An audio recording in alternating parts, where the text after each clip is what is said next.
कांग्रेस से ऐसे नाराजगी कैसे हुई कि आम आदमी पार्टी में? कांग्रेस से विचारधारा तब भी नहीं मिली थी। 2018 तक 10 साल तक मैं इंडिपेंडेंट रहा। माना जाए कि आप भी विधानसभा चुनाव लड़ेंगे अपनी विधानसभा से, आम आदमी टिकट देगी तो मैं चुनाव लड़ूंगा। अच्छा, आपने शिक्षा, रोजगार की, स्वास्थ्य की बात करी, तो मैं ये जानना चाहूंगा कि इलेक्शन के करीब भी क्यों इतनी एक्टिव आम आदमी पार्टी दिख रही है? उससे पहले क्यों ऐसा कोई काम नहीं करा राजस्थान की? पिछले 15-16 महीने से आम आदमी पार्टी को ईडी द्वारा जिस तरीके से टॉर्चर किया गया। कि आपने बात करी रोजगार, शिक्षा की, और ये जो आम आदमी के मुद्दे उनकी, मगर अशोक गहलोत साहब ने अपने आप में जो योजनाएं दी राजस्थान में काम किया, तो उसको आप कैसे डिफेंड करेंगे? देखिए, अशोक गहलोत साहब ने जो योजनाएं दी वो ज्यादातर फाइलों में रही।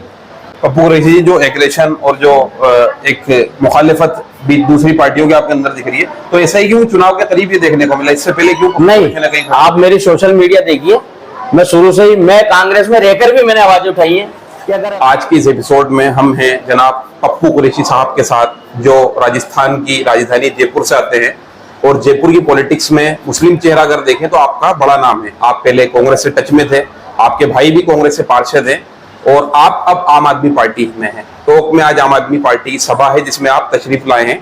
आम आदमी पार्टी को ही लेके सवाल करेंगे। सबसे पहला सवाल आपसे सर ये है कि कांग्रेस से ऐसे नाराजगी कैसे हुई कि आम आदमी पार्टी में? देखिए, मैं 2008 में मैंने चुनाव लड़ा था, जब से मैं पॉलिटिक्स में आया था। तो कांग्रेस से विचारधारा तब भी नहीं मिली थी। 2018 तक 10 साल तक मैं इंडिपेंडेंट रहा। 2018 में माननीय महेश जोशी जी, जो उनको पहले भी 2 बार समर्थन देके उनके साथ लगे थे लोकसभा और विधानसभा में, जब वो जीते थे 2003 में, 1998 में और 2009 में भी लोकसभा जीते थे। उनको देख के हमने देखा कि कांग्रेस की जो विचारधारा है वो हमारे प्रति, वोट तक तो ठीक है, वोट लेने तक तो, लेकिन हमारे विकास को लेकर उनका कोई रुख सही नहीं रहता। लेकिन फिर भी हम 2018 में मैंने नॉमिनेट भरा निर्दलीय के रूप में, लेकिन महेश जोशी के लिए और बीजेपी का एक माहौल बना करके, डर का, समाज के 35 लोगों ने दबाव डाला कि भाई ये सीट खराब हो जाएगी। महेश जोशी जी को भी बिठाया, उन्होंने वादे किए, गंगा जल हाथ में उठाई, कांग्रेस की विचारधारा बताई, लेकिन विश्वास नहीं था। और वही हुआ कि 3 साल महेश जी के साथ रहने के बाद पता चला कि विकास का कोई मामला हुआ ही नहीं। तो जैसा कि आप बता रहे हैं कि 2008 से आपने कांग्रेस को देखा और कांग्रेस के टच में रहे, चाहे कांग्रेस नहीं, मैं 2008 से ही निर्दलीय लड़ा था। मैं समाजवादी पार्टी से, उसके बाद मैं निर्दलीय रहा, इंडिपेंडेंट रहा।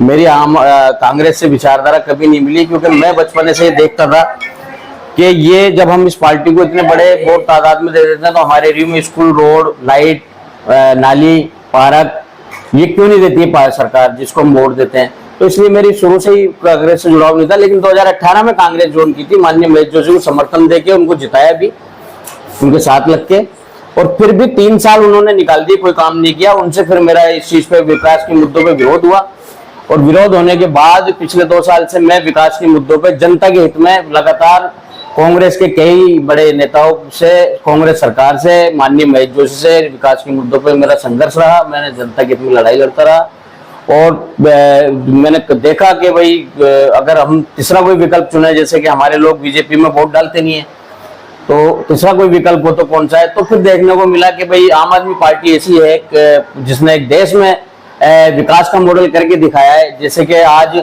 कोई पैसे वाला अपने बच्चों को जिस तरीके से हाई पढ़ाई शिक्षा देने चाहता है, ऐसे ही ये इस पार्टी ने वो करके दिखाया कि गरीब आदमी, एक रिक्शा चलाने वाले का बच्चा भी वो ग्रेजुएट कर सकता है, ग्रेजुएशन शिक्षा ले सकता है, शिक्षा के मैदान में, स्वास्थ्य के मैदान में।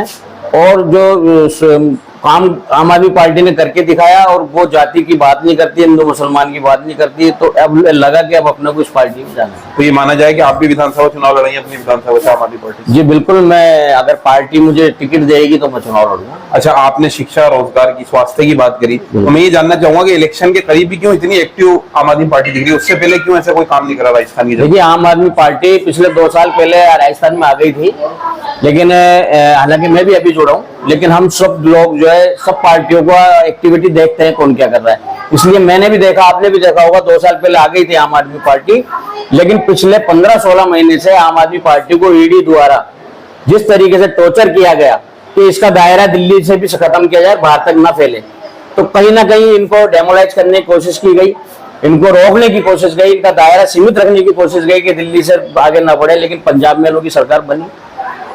अब इसलिए यहाँ राजस्थान में आने में इनको ये 2 साल, इनके 1.5 साल खराब हुए।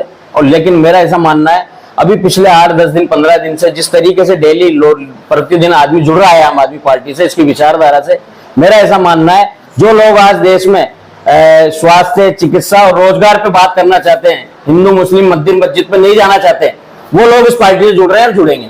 सर मैं मानता हूं कि आपने बात करी रोजगार, शिक्षा की, और ये जो आम आदमी के मुद्दे उनकी, मगर अशोक गहलोत साहब ने अपने आप में जो योजनाएं दी, राजस्थान में काम किया, तो उसको आप कैसे डिफेंड करेंगे? देखिए, अशोक गहलोत साहब ने जो योजनाएं दी वो ज्यादातर फाइलों में रही। देखो 2 साल तो इन्होंने शुरू में लॉकडाउन में आए, 2 साल तो इन्होंने शुरू में लॉकडाउन और सरकार बचाने में निकाल दिए, 2.5 साल इन्होंने करप्शन में निकाल दिए, फुल छूट धड़ाके से इन्होंने करप्शन लूटा है जनता को, और लास्ट के 6 महीने में आनंद फानंद में इन्होंने योजनाएं दी जो अभी तक धरातल पे नहीं है, अभी तक जिनका लाभ नहीं मिला।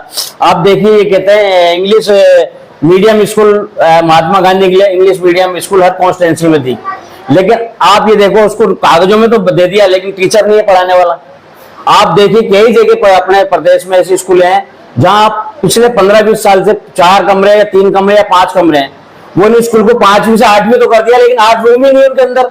एक रूम में 1 क्लास का बच्चा पढ़ेगा, दूसरे रूम में दूसरी क्लास का पढ़ेगा। आपने 8वीं 10वीं 12वीं तो कर दी, कमरे वो 4-5 है अभी तक, तो आप इसको शिक्षा मान सकते हो? मैं नहीं मानता।